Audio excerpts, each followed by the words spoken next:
Fica Café, el podcast de CREAP España. Presenta Antonio San José.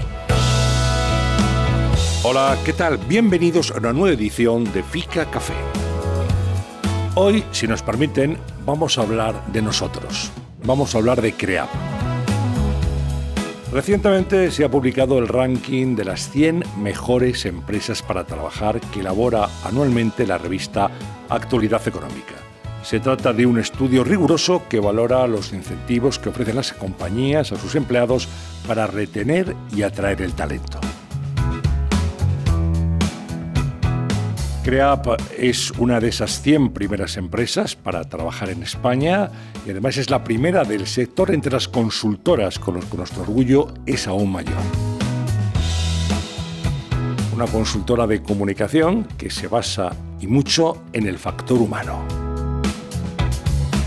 Y de todo eso vamos a hablar en este episodio de Fica Café con Irune Casas, que es directora de Personas y Talento de CREAP España. Irune es licenciada en Psicopedagogía por la Universidad Complutense de Madrid, máster en Recursos Humanos y máster en Prevención de Riesgos Laborales por el Consejo de Formación en Educación. Cuenta con más de 18 años de experiencia en el ámbito de los recursos humanos y está especializada en gestión de personas, implantación de procesos de evaluación, monitorización e identificación de talento y retribución. Ha desarrollado su carrera profesional durante 12 años en Pricewaterhouse España y en los últimos 6 años en CREAP Iberia. Irune, bienvenida. ¿Cómo estás? Buenos días. ¿Qué tal? Buen currículum, sin duda, ¿no? Bueno, muchísimas gracias. Hay que atesorar experiencia en este campo de las relaciones humanas. Yo creo que es la clave para poder gestionar y entender a las personas. Supongo que muy satisfecha, tú como todos, de este último ranking de actualidad económica y de la posición de CREAP Iberia entre las mejores empresas para trabajar. Pues sí, yo creo que la verdad es un orgullo aparecer en uno de estos rankings que lo que hacen es valorar y evaluar un poco las medidas y todos los procesos que implementamos, y también es un marco de referencia en el que poder mirarse para ver si vamos remando hacia el buen camino de la gestión de personas, ¿no? Creo que al final aparecer en este tipo de rankings es también gestión de todos y trabajo de equipo. No solo, evidentemente, del que pone orden a la hora de implementar estas medidas, sino también de todos aquellos que contribuyen a aprobarlas e a implementarlas dentro de la compañía. ¿Cómo se elabora este ranking y qué factores se tienen en cuenta? Bueno, en principio es un ranking en el que está basado por una parte en una encuesta, ¿vale? Donde te hacen una serie de preguntas que miden varios campos, ¿vale? Como es el talento, el desarrollo, la formación que haces a tus empleados. Mide aspectos muy relacionados con la retribución y la manera de motivar y retener al profesional. Y luego mide también aspectos como es la sostenibilidad, donde cada vez tiene más impacto y, digamos, tiene más peso el número de medidas que se implementan dentro de la compañía y también todo lo que está relacionado con temas de diversidad. Posteriormente tú pues haces una referencia de cómo están tus procesos a nivel de esta compañía y cuáles son las iniciativas implementadas cada ejercicio, ¿vale? Porque al final es una comparativa año tras año, y posteriormente hacen una serie de entrevistas a ciego a profesionales de la compañía. Claro, estar en esa lista, en ese ranking de las 100 mejores empresas de España para trabajar, ya es un honor por sí mismo, ¿no? Porque estamos compitiendo con empresas de muy diverso tamaño y condición, ¿no?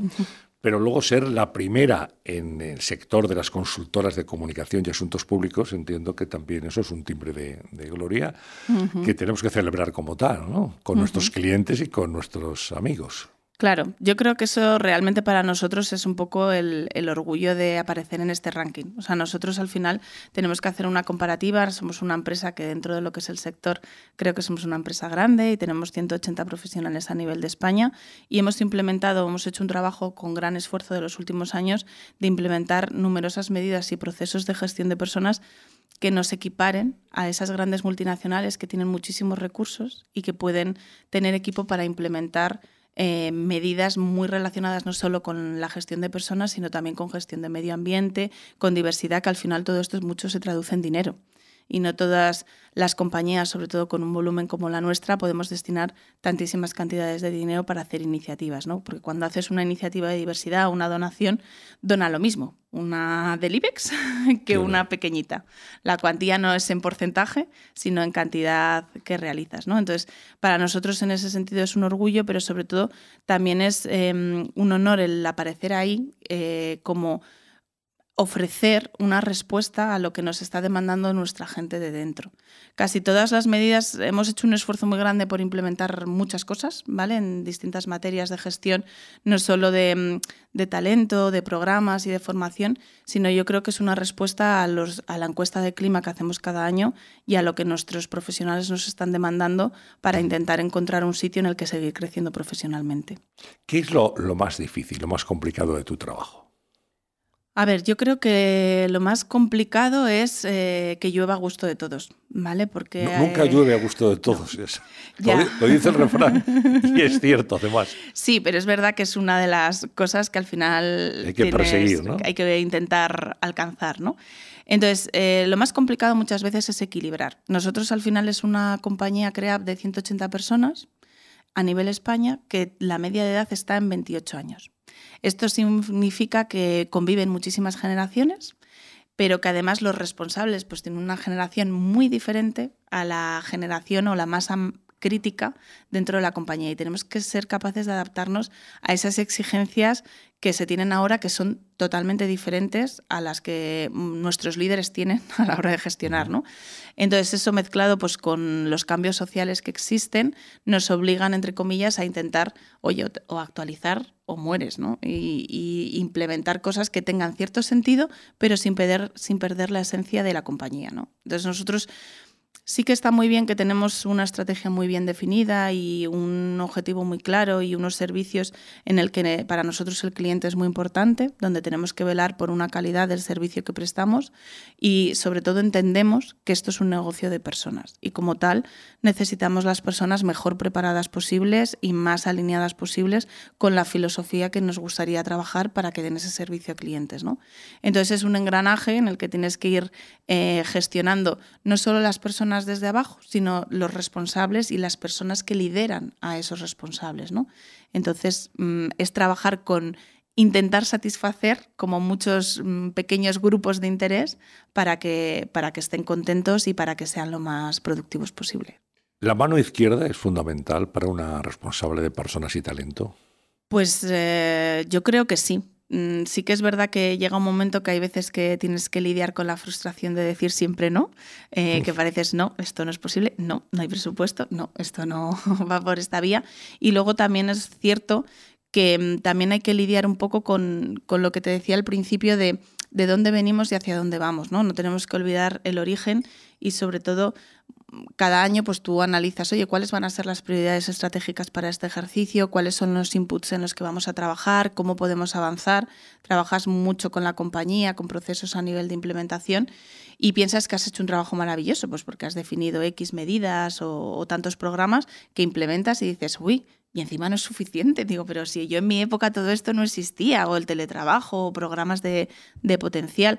Entonces, es muy importante ser firme con las cosas que implementas y llevarlas a cabo y no ceder, ¿no? Porque al final implementamos, yo qué sé, pues un trabajo, el teletrabajo, ¿no? Y dices, nosotros tenemos un formato híbrido porque es el que consideramos que es el mix adecuado de unos días de teletrabajo para fomentar esa flexibilidad, pero también para nosotros es muy importante la presencia física y el contacto humano, y más en un entorno de comunicación como es nuestra compañía, ¿no? Pero sí que somos muy flexibles en el decir, hombre, pues si hoy tienes que teletrabajar y no te correspondía, tampoco pasa nada.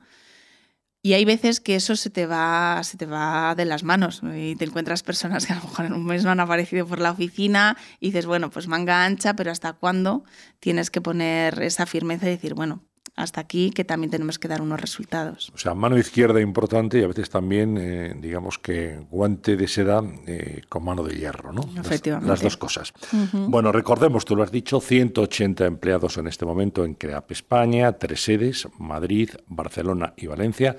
Una compañía que nació en Suecia, una compañía familiar, nació en Estocolmo en 1970, la fundó P.J. Emerson. y en el año 2000 llega a España, de la mano de Eugenio Martínez Bravo, el CEO adjunto de Creap Worldwide actualmente.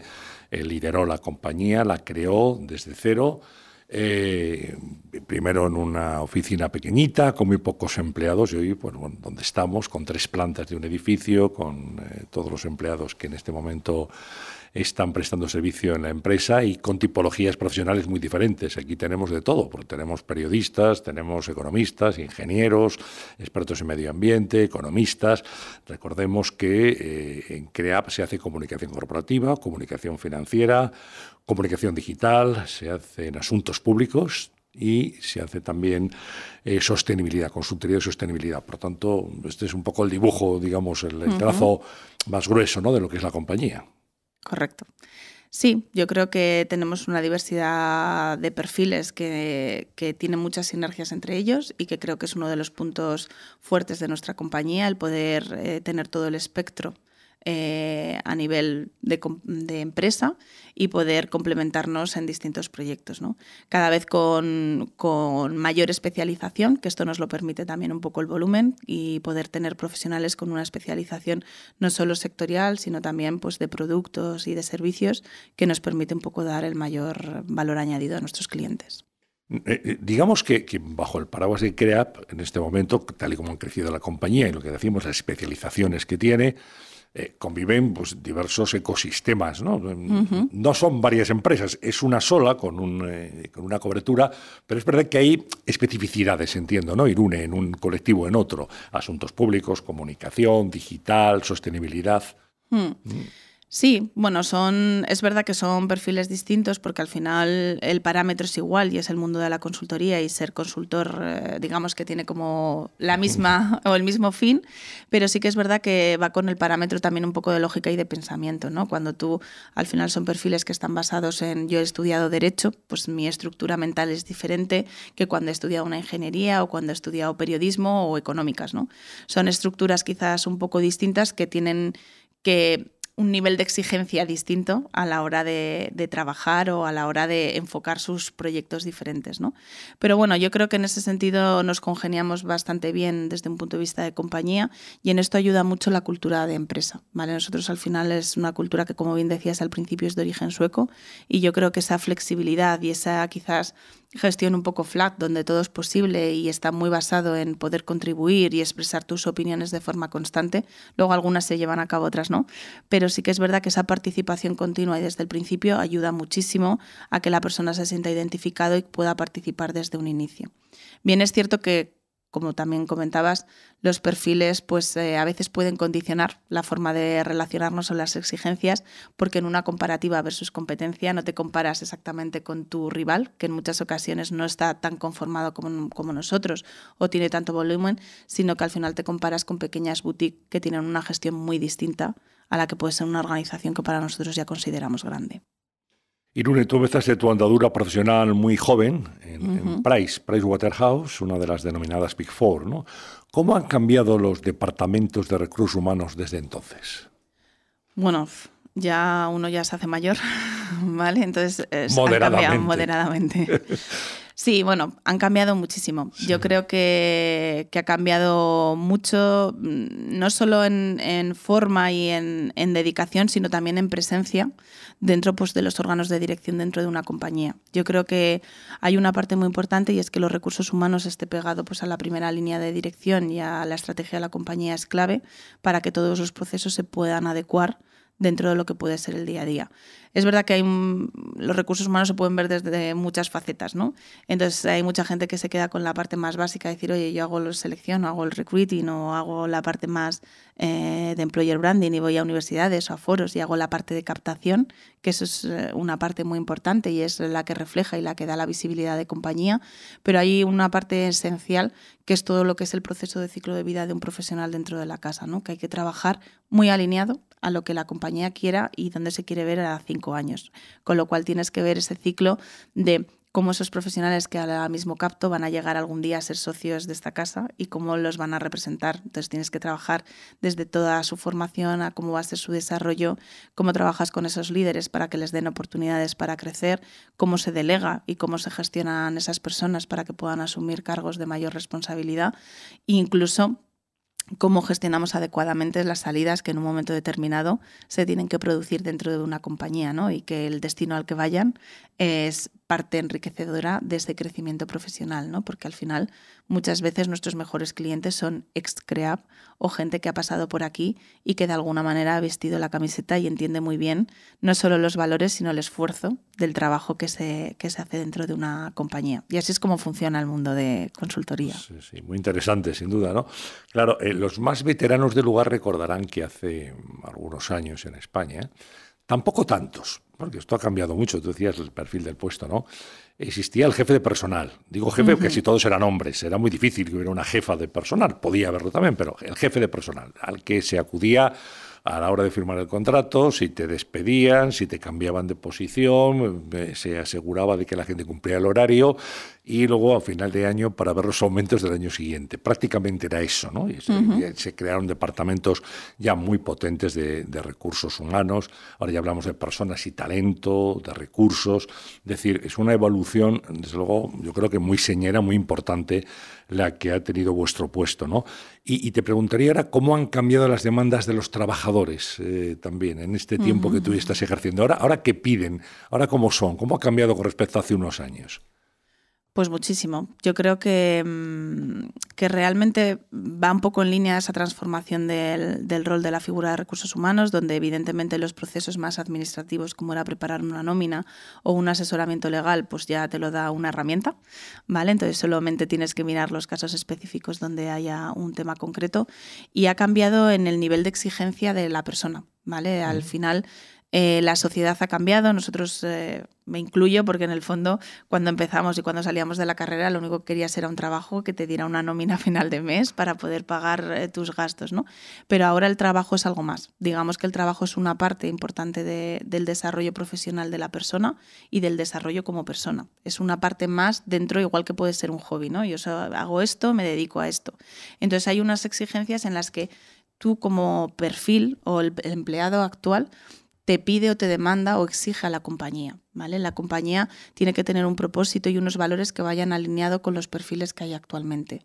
Y luego hay una serie de temas que no es que fueran tabú anteriormente, sino que no eran como lo importante, sino que parece ser que en la compañía antes medíamos mucho, pues, oye, ser muy productivos, facturar mucho, generar mucho, producir mucho, todo muy relacionado al incremento de un producto y al final al ingreso, ¿no?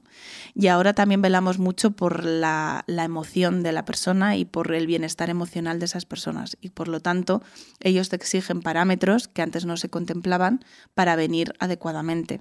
Decíamos, por ejemplo, antes el tema del teletrabajo. Cada vez el teletrabajo ya es una herramienta más. No es algo que digas, ¿lo pongo o no lo pongo? Es que si no lo pones estás muerto dentro del mercado social.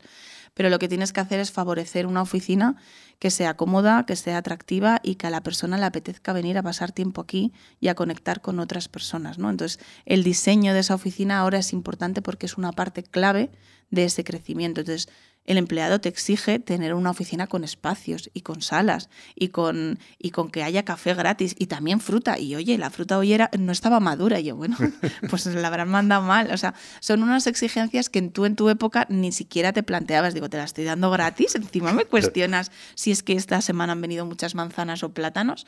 Entonces, sí que es verdad que es una exigencia distinta.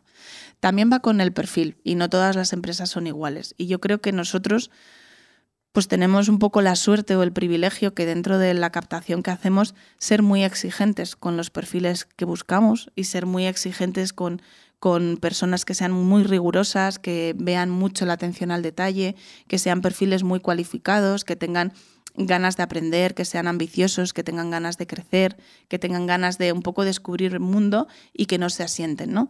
Y lo malo de eso es que son exigentes en todos los ámbitos de su vida, con lo cual el que es exigente y te da lo mejor al cliente quiere lo mejor para él mismo. Entonces te exigen cosas que tú antes para ti no era tan importante, pues como esa desconexión digital, el tener tiempo para ti mismo, el tener cada vez más salario y tú, no, ya llegará, digo, no, es que yo lo necesito ya. Entonces tú te comparas y tiendes a compararte pues desde las vacaciones a simplemente el gimnasio. Digo, si yo no tengo tiempo para ir al gimnasio, tú vas 7 veces, digo, madre mía, digo, tenía que me equivocar de época.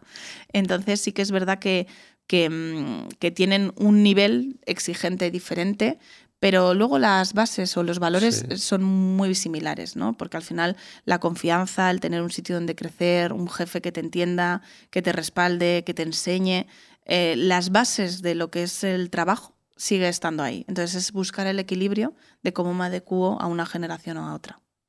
En Estados Unidos se produjo hace un par de años un fenómeno llamado la gran renuncia, que es muchísima gente joven que dijo, pues dejo de trabajar, porque no, esto es lo que yo esperaba, y entonces lo dejo, ¿no? También yo pienso siempre se pueden permitir dejarlo, porque no todo el mundo puede vivir del aire o vivir de sus padres, ¿no?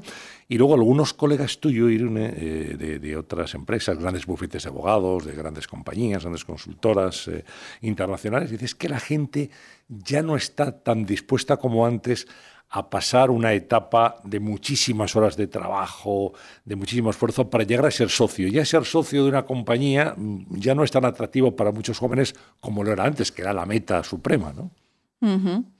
Sí. Esto también ocurre. Ocurre. La pregunta, ¿es necesario trabajar tantas horas y ser socio? ¿Es imprescindible ser socio? O sea, yo creo que aquí pero antes el... era como la meta, ¿no? Sí. Bueno, oye, yo sé que tengo unos años por delante de muchísimo esfuerzo, fines de semana, horarios muy largos cada día, etcétera, pero al final del camino tengo una recompensa. Ahora parece que la cultura es más de la inmediatez. No quiero esperar 10, 15 años a tener una posición. Quiero vivir bien ahora, ¿no? Quiero vivir mejor ahora. Sí, o sea, eso está relacionado un poco con las nuevas generaciones y con lo que decíamos también al principio, ¿no? Yo creo que la posición que ocupa el trabajo en el desarrollo de una persona ha cambiado, ¿vale? Antes la gente, la persona cuando crecía, los valores que te inculcaban pues desde la familia era, oye, crecer, estudiar, sacar una carrera, tener un buen puesto, si es para toda la vida mejor, y llegar a la jubilación con tu dinerito, tu casita, si tienes suerte en la casita del campo o de la playa, etcétera, ¿no?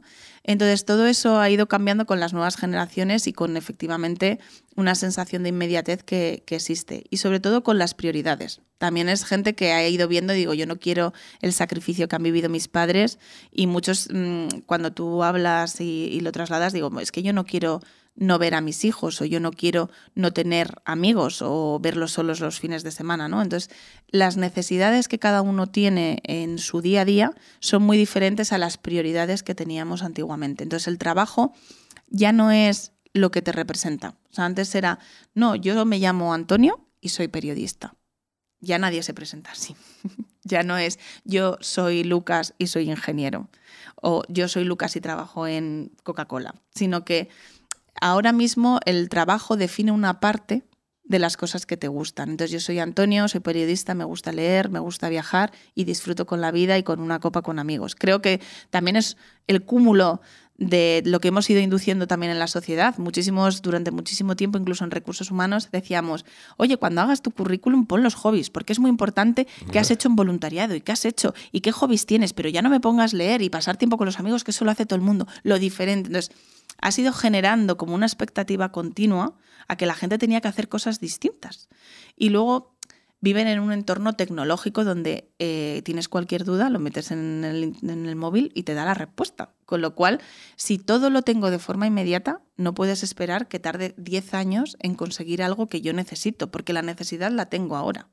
Entonces, yo creo que es un círculo en el que pues, necesitas dinero para poder consumir, para poder ir a buenos restaurantes, para poder viajar.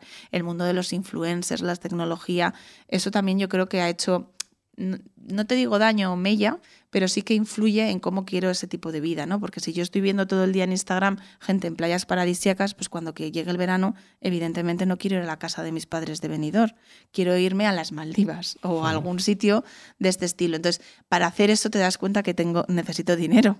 Entonces, como necesito dinero, exijo un dinero antes o exijo un salario mayor, porque además, honestamente, son profesionales muy bien preparados. Entonces, a mí creo que ha habido un paso quizás de frenada donde todo es posible, tienes que estudiar muchísimo, aprende idiomas, ten 2 carreras, un máster y muchas capacidades, muchos skills, y con esto conseguirás lo que quieras. Entonces, claro, yo llego, tengo 23 años, tengo 2 carreras, tengo 4 idiomas, ¿ahora dónde está mi recompensa? Entonces, llega un momento en el que, como además tampoco hay muchos perfiles de esas características y somos muchos competidores queriendo el mismo perfil, se crea una oferta-demanda que es complicada de buscar el equilibrio para ser sostenida en el tiempo. Claro, el gran reto en todas las empresas es atraer primero y luego retener el talento, ¿no? ¿Cómo se consigue? Pues bueno, es difícil. O sea, realmente para mí el gran reto es generar lealtad en el profesional. O sea, para mí atraer se consigue generando una buena marca en mercado, gestionando adecuadamente pues, el propósito y los valores y comunicándola, pero la mejor manera de hacer eso es que sea el propio empleado el que hable de su propia empresa, porque la cercanía es lo que te hace ser mucho más flexible y entender mucho mejor al que está ahí viviéndolo todos los días, ¿no? Entonces, la parte de atracción evidentemente es imprescindible y es importante para que te conozcan, pero lo importante es todo lo que haces una vez que la gente ya está dentro, y es generar esa lealtad de querer estar aquí. Y eso pues al final se consigue generando un entorno en el que vean que puede haber un crecimiento profesional, generando mucha confianza de poder crecer en este tipo de entorno, teniendo un responsable que te permita crecer, que te dé ese espacio, que no tengan miedo a equivocarse y que en el fondo, pues oye, todos somos humanos, nos hemos equivocado, puedes aprender de tus errores, pero te puedo ayudar a crecer, intentando cubrir con cosas que nosotros a veces y que muchos responsables a veces dicen, pero esto es muy naif, pero que son pequeños peanuts, ¿no? Que al final gota a gota pues los vasos se llenan y pueden estar mucho más relacionados con su bienestar en todos los sentidos, emocional, en la salud mental y sobre todo alineando mucho los valores de la compañía a los valores que tiene cada uno como persona, ¿no?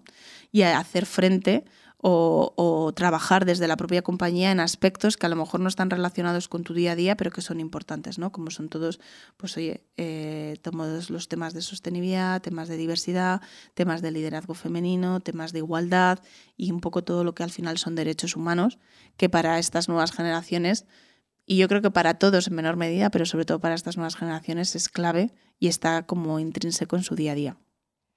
Uno de vuestros dolores de cabeza en los puestos como el que tú ocupas, Irune, en todas las compañías, es enfrentarse a la rotación, ¿no? La rotación en los puestos. Digamos que, ¿qué actitud hay que tener ante esto? Bueno, a ver, yo creo que la rotación evidentemente, sobre todo de puestos clave, es un miedo que todos tenemos y que genera dolor de cabeza porque implica reorganizarte internamente, bien con recursos internos o bien de fuera. Entonces generan cambios y como mi generación y otras anteriores, el miedo al cambio siempre existe y a veces el cambio puede ser a mejor, ¿no? Yo soy partidaria de que creo que el mercado es libre y que creo que todos los cambios y cualquier tipo de rotación dentro de un contexto y unos parámetros como al final tenemos nosotros, que al final siempre pues menos de entre un 15 y un 20%, creo que es algo sano y saludable, porque eso también te ayuda a replantearte las cosas y a incluir o introducir nuevas formas de gestionar, nuevos enfoques de hacer las cosas y te permite también crecer a los equipos y tener oportunidades de asumir nuevas responsabilidades, ¿no? Pero sí que creo que es muy importante trabajar esa lealtad porque no es tanto el que se va, porque irse algún día se irán, sino el tiempo que permanecen con nosotros, que bueno, pues la tendencia del mercado te dice que es muy corta y yo creo que las empresas debemos lidiar por intentar que sea algo más larga, ¿vale? Para nuestro confort y sobre todo para intentar ver que donde se vayan con un recuerdo que te hagan volver de alguna manera, ¿no? Y creo que el salir de una empresa no significa romper los vínculos con la misma, sino pues oye, establecer distintos tipos de canales de otra manera, otro networking diferente que te puede ayudar a seguir teniendo una relación con ese profesional. Antes, cuando alguien iba a ingresar en una empresa, preguntaba, con más o menos timidez, ¿cuál va a ser mi salario? ¿Qué sueldo voy a cobrar? Sí. Ahora lo siguen preguntando, claro, pero también preguntan por el llamado salario emocional, ¿no? Digamos, podemos dividir el salario en dos, para entendernos. Sí, yo creo que de hecho es una de las claves que como compañía nosotros hemos trabajado mucho y que hay que hacer, que es definir qué es el salario emocional y la oferta de valor que la compañía ofrece, ¿vale? Creo que es lo que más demandan ¿vale? Pero sin olvidar el salario económico, porque el problema es que ahora no tienen ninguna timidez en decir cuánto voy a ganar, sino cuánto va a ser mi subida de los próximos 2-3 años. O sea, que ya es la parte, una vez que la parte que fija está ya establecida y no les genera dudas, porque la transparencia retributiva es algo que tiene que estar prácticamente a la orden del día. Se fijan en ese salario emocional, que es lo que hace que la compañía sea atractiva para mí. Y creo que aquí sí que es muy importante trabajar bien en una buena oferta de valor. Una oferta de valor desde la compañía que cubra todo ese salario emocional, pero que cubra todos los aspectos, no solo retributivos o monetarios, ¿no? Que son muchas medidas que vas implementando, que te hacen la vida mucho más fácil, que a veces no ves, pero que en el conjunto es una parte muy importante y no se puede cuantificar, porque el decir yo tengo teletrabajo pero en verano puedo teletrabajar full time desde la playa si quiero, y resulta que si es mi cumpleaños me dan el día libre y me dan excedencias pues para hacerme mi doctorado y me lo puedo hacer y puedo comprar vacaciones y además me dan charlas para temas de salud mental, etcétera. Todo eso no lo mido, pero si yo lo pusiera en una bolsita, digo, nos gastamos muchísimo dinero en poder hacer todo este tipo de medidas para que el profesional esté contento. Sí que es verdad que vamos, en nuestro caso, vamos haciendo muchas encuestas de satisfacción, vamos analizando, hay muchas medidas que creo que han sido un éxito, otras pues que no han tenido tanto éxito como en su momento veíamos, y vamos reconduciendo, pero creo que para nosotros una de las mayores satisfacciones que tenemos es todas esas personas que han dejado la compañía en un momento determinado y que te escriben a los 6 meses o al año diciendo, oye, gracias por todo lo que hicisteis allí, porque de verdad que en materia de recursos humanos en el mercado no se da tanto como dais en CREAP. Y ya, pues mira, gracias. Nunca me diste las gracias dentro, pero bueno, si me las das fuera, digo, no iremos por mal camino. Efectivamente. Bueno, llega un nuevo trabajador, un aspirante, y le pides una cualificación profesional, una titulación, un máster, idiomas, etcétera. Pero en tu ojo clínico, Irune, una directora de personas y talento, digamos, cuando se activa ese ojo clínico, ¿qué le pides también a un candidato, a una candidata? ¿En qué te fijas más? A ver, nosotros yo creo que es el conjunto, ¿vale? Pero sobre todo le pedimos actitud. Y la actitud pues la muestra con las preguntas que hace, la predisposición o el interés que muestra, la capacidad de escucha, la capacidad que tiene para enlazar pues lo que ha ido oyendo a lo largo un poco de lo que es el proceso, pero sobre todo es ese ambiente que tú respiras cuando estás en una reunión, que ves que el de enfrente realmente tiene interés y le apetece contribuir al proyecto que tú estás organizando. Para nosotros es fundamental, no tenemos tampoco muchos procesos de selección. Bueno, contratamos a mucha gente, pero al final no son procesos muy masivos, lo cual nos permite hacer muchísimo hincapié en cómo es la persona. Yo te diría que pedimos que sea gente normal, pero como eso es muy ambiguo, ¿vale? Al final miramos mucho que sean personas que tengan capacidad de trabajo en equipo, que sean personas fáciles, con una comunicación muy sencilla, y que al final se les vea con mucho interés por contribuir y construir un proyecto, que tengan ideas, que puedan aportar, que no tengan miedo a trasladarlas, y que ya desde el principio se ve cuando tú te apetece participar. Siempre he pensado, no sé si estoy en lo cierto, que para ocupar una posición como la tuya en una compañía hace falta, aparte de la cualificación, de vuestros estudios, etcétera, tener, digamos que una mente muy abierta a la psicología, ¿no? Hay que ser un poco psicólogo a la hora de tratar con los trabajadores, con los empleados. ¿Es así?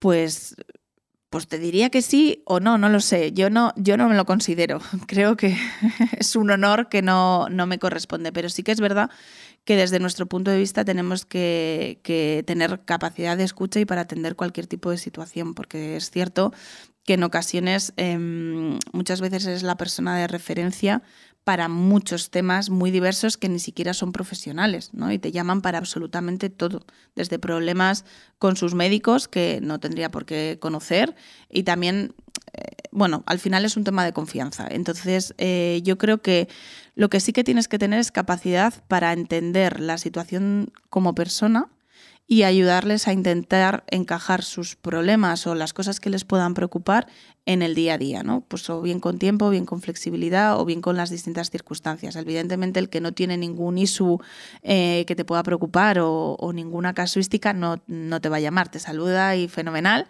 pero sí que es cierto que el tener un poco esa confianza y el privilegio de que te cuenten pues, sus temas personales para intentar buscar una solución conjunta siempre es de agradecer. Pero ya de ahí a psicólogo es un paso demasiado algo alto. Hay que tener confesor, psicólogo, entender, ¿no? Tener empatía para comprender los problemas de la gente. Aquí además tienes quizá una ventaja en una empresa como esta, a pesar de que hay muchos trabajadores que prácticamente conoces a casi todos, ¿no? A una gran mayoría. Hay algunos colegas tuyos que son incapaces de poder conocer a toda la gente que tienen contratada. Eso es absolutamente posible. Estamos terminando y me gustaría hacer una reflexión acerca de la importancia de las marcas en cualquier ámbito, en cualquier sector. CREAP, desde luego, en el mundo de la comunicación la tiene, y los asuntos públicos, pero al final, como decía Graham Greene, Irune, lo más importante es el factor humano, ¿no? Una compañía la hace la gente que trabaja en ella. Correcto. Yo creo que es la clave. Y si alguna persona que nos está escuchando ahora mismo, porque bueno, ha cogido este podcast y dice, bueno, pues me interesa esta compañía, me parece sugerente, y quiere mandar su currículum o quiere informarse, ¿dónde puede dirigirse? Pues bueno, en principio podría escribirnos a través de la web, creap.es directamente. Ahí tiene el enlace donde conocer más acerca de nuestros servicios y nuestras personas, y puede escribirnos directamente a la dirección que aparece allí mismo. Muy bien, pues Irune Casas, muchísimas gracias, directora de Personas y Talento de CREAP. Gracias por estas reflexiones y por esta conversación. Y enhorabuena a ti y a todo tu equipo, porque no estás tú sola en esta posición. Tienes un equipo que está ahí contigo trabajando en recursos humanos, en Personas y Talento, pues por el trabajo diario, y también enhorabuena a vosotras y a toda la compañía por aparecer en ese ranking al que hacíamos referencia de las 100 mejores empresas en España para trabajar. Ahí aparece CREAP y también aparece en primer lugar entre el ámbito de las consultoras de comunicación. Pues muchísimas gracias, Antonio. Gracias a ti y hasta la próxima ocasión. Hablando de personas y de talento también, hoy en FICA Café, el podcast de CREAP España. Hasta la próxima. Gracias. FICA Café. Nos une la comunicación.